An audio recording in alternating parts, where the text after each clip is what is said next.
Hi hello welcome back to my channel. ఎలా ఉన్నారు friends? బాగున్నారా? ఈరోజు మన వీడియోలో ఒక మంచి స్వీట్ రెసిపీ చేయబోతున్నామండి. ఇదైతే చాలా చాలా బాగుంటుంది.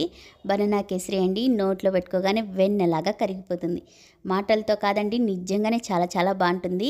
అందులోనూ ఇందులో బనానా ఫ్లేవర్ చాలా బాగుంటుందండి. అస్సలు మిస్ చేయకండి ఫ్రెండ్స్. మరి ఇంకెందుకు ఆలస్యం, వీడియోలోకి వెళ్ళిపోదామా? అంతకంటే ముందు మన ఛానల్ ఎవరైనా ఫస్ట్ టైం చూస్తుంటే సబ్స్క్రైబ్ చేయండి, బెల్ ఐకాన్ని క్లిక్ చేయండి, అలానే ఒక లైక్ ఇండి ఫ్రెండ్స్. చూస్తుంటేనే నోరూరిపోతుంది కదా. మరి ఇంకెందుకండి ఆలస్యం, మన వీడియోలోకి వెళ్ళిపోదామా? ఇది చేయడం చాలా ఈజీ అండి. దీనికోసం నేను ముందుగా బనానాను తీసుకున్నాను. బనానా అయితే బాగా స్వీట్గా ఉండే బనానాను తీసుకోండి, చాలా బాగుంటుంది. ఇప్పుడు స్టవ్ పైన ప్యాన్ పెట్టుకొని నెయ్యి వేసుకోవాలండి. నెయ్యి వేడిగా అయిన తర్వాత ఒక కప్పు రవ్వ వేసుకుంటున్నానండి. రవ్వని కనీసం ఒక 10 నిమిషాలన వేయించాలి. స్టవ్ ఫ్లేమ్ అన్నది మీడియంలో పెట్టుకొని వేయించుకోండి ఫ్రెండ్స్. ఇది రంగు మారేంత వరకు వేయించుకుంటే సరిపోతుంది. చూసారు కదా, కొంచెం కొంచెంగా రంగు మారుతుంది. ఇలా వేగితే సరిపోతుందండి. ఇప్పుడు దీన్ని కాసేపు పక్కకు పెట్టుకోవాలి. ఇదే ప్యాన్లోకి ఇంకాస్త నెయ్యి వేసుకొని వేడి చేసుకోవాలండి. ఇప్పుడు నెయ్యి వేడిగా అయింది కదా, జీడిపప్పులను వేసుకొని వేయించుకోవాలి. జీడిపప్పు బాగా వేగిన తర్వాత దీన్ని కూడా కాస్త పక్కకు తీసి పెట్టుకోవాలండి. ఇదే నెయ్యిలోనే మనము అరటి పండ్లను వేసుకోవాలండి. నేను రవ్వ కప్ తీసుకున్నాను, అదే కప్తోనే అరటి పండ్లను కూడా తీసుకున్నానండి. అరటి పండ్లని ఇలా పెద్దగానే మనం కట్ చేసుకోవాలి. ఇది నెయ్యిలో వేగేపాటికి చిన్న సైజుగా అయిపోతుందండి. దీన్ని మనం పేస్ట్ చేయకూడదు, ఎందుకంటే కేసరిలో అక్కడక్కడ ఈ బనానా అన్నది తగులుతుంటే చాలా బాగుంటుందండి. ఇప్పుడు బనానా వేగిపోయింది కదా, ఇప్పుడు 3 కప్పుల నీళ్ళు అనేది వేస్తున్నానండి. నీళ్ళు వేసిన తర్వాత హై ఫ్లేమ్లో పెడుతున్నాను. నీళ్ళు అనేది బాగా తెరలు కాగాలి. చూసారు కదా, నీళ్ళు అనేది బాగా తెరలు కాగుతుంది. ఇప్పుడు స్టవ్ ఫ్లేమ్ అనేది మీడియంలో పెట్టుకొని రవ్వ అనేది వేసుకోవాలి. రవ్వను వేసేటప్పుడు ఇలా కలుపుతూ ఉంటే అస్సలు గడ్డలు అనేది కట్టదండి రవ్వ. మనం స్టవ్ ఫ్లేమ్ మీడియంలో పెట్టుకొని కలపాలి నిదానంగా. చూసారా, కొంచెం కొంచెంగా దగ్గర పడుతుంది. చూసారు కదా, ఇది కాస్త దగ్గర పడింది. ఇప్పుడు చక్కెర అనేది వేసుకుంటున్నాను.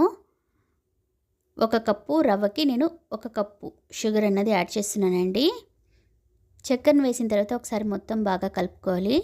ఇది మళ్ళీ నీళ్ళగా అవుతుందండి, టెన్షన్ తీసుకోవాల్సిన అవసరం లేదు. ఇలానే కలుపుతూ ఉండాలి. స్టవ్ ఫ్లేమ్ అన్నది మీడియంలోనే పెట్టుకోవాలండి. మనం బనానా కేసరి చేస్తున్నాం కాబట్టి నేను ఎల్లో ఫుడ్ కలర్ వేస్తున్నానండి. మీకు ఇష్టం లేకపోతే కలర్ అన్నది స్కిప్ చేయొచ్చు. కలర్ వేసిన తర్వాత ఒకసారి మొత్తం బాగా కలుపుకోవాలి. చూసారు కదా, కొంచెం కొంచెంగా దగ్గర పడుతుంది. కేసరి అనేది మధ్య మధ్యలో ఇలా నెయ్యి వేస్తూ కలుపుతూనండి. కేసరిలో నెయ్యి టేస్ట్ అనేది చాలా బాగుంటుంది, అస్సలు మిస్ చేయకండి ఫ్రెండ్స్. కేసరి అనేది ప్యాన్కి కొంచెం కూడా అంటుకోకుండా ఉండాలండి. అంతవరకు మనం స్టవ్ ఫ్లేమ్ మీడియంలో పెట్టుకొని కలుపుతూనే ఉండాలండి. చూసారు కదా, కొంచెం కొంచెంగా సపరేట్ అవుతుంది. మనం వేసిన నెయ్యి మొత్తం సపరేట్ అవుతుందండి. అంతవరకు మనం ఓపిక్గా కలుపుతూ ఉండాలి. చూసారు కదా, నెయ్యి అన్నది సపరేట్ అయింది కదా. ఇప్పుడు మనం వేయించుకున్న జీడిపప్పు, పిస్తా, బాదం, వీటితో పాటు టూటీ ఫ్రూటీని కూడా వేసుకుంటున్నానండి. మీకు ఇష్టమైతే వేసుకోవచ్చు, లేదంటే స్కిప్ చేయొచ్చు ఫ్రెండ్స్.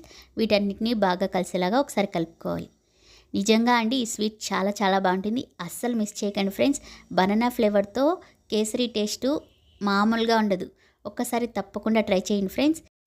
దీని ఇలా గరిటెతో మనం గరిటె నిండుగా పెట్టుకొని ఇలా వేసామంటే ఎంత బాగుందో చూసారా. చూడడానికే కదండి, టేస్ట్ కూడా చాలా చాలా బాగుంటుంది. ఒక్కసారి కనుక మీరు టేస్ట్ చేశారంటే మళ్ళీ మళ్ళీ ఇది ఇలానే చేస్తుంటారండి, అంత బాగుంటుంది. ఇంతేనండి, మన బనానా కేసరి రెడీ అయిపోయింది. ఈ వీడియో ఎలా అనిపించిందండి? నచ్చిందా? ట్రై చేస్తారా? మీకు ఎలా కుదిరిందో కామెంట్ సెక్షన్లో కామెంట్ చేయండి. ఈ వీడియో కనుక మీకు నచ్చినట్లయితే మీ ఫ్రెండ్స్ అండ్ ఫ్యామిలీ మెంబర్స్కి ఈ వీడియోని షేర్ చేయండి. మరిన్ని వీడియోల కోసం గుర్తుంది కదా, తేజ కిచెన్ వ్లాగ్స్ని సబ్స్క్రైబ్ చేయండి, బెల్ ఐకాన్ని క్లిక్ చేయండి, అలానే ఒక లైక్ అండ్ ఫ్రెండ్స్.